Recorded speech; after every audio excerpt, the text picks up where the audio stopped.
Vinod, all in from your team, bro. Rajat, your team. Naveen, Everyone joins, sir.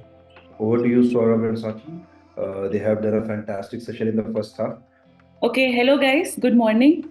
Thank you, Faisal. Thank you for also setting the context and quite a few interesting answers about what design thinking is. It's all about the user. Saurav is your facilitator for today, our expert in design thinking and design processes. 7 to 9 years he's been doing this. Thank you so much, Sachi. Thank you, Shubham and Faisal. It's a beautiful afternoon, and I am in Chandigarh. Getting really cold here. Did you guys have lunch? Yes. Little bit about us. We are Cross Design. We are a design thinking led innovation company.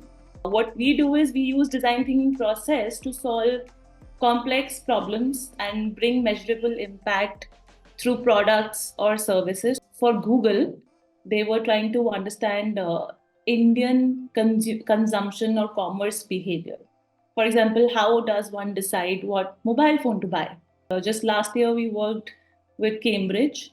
Very similar engagement. We were working with their sales team, leadership team of Cambridge, trying to redefine their strategy for this vertical called English. This was a project that we've been working for 2 years for GIZ, which is a German bilateral company, and they were working with Odisha and Assam government to bring sustainable aquaculture practices to India. And here what we did was we did extensive user research, trying to understand farmer psyche to be able to design a communication strategy aimed at them.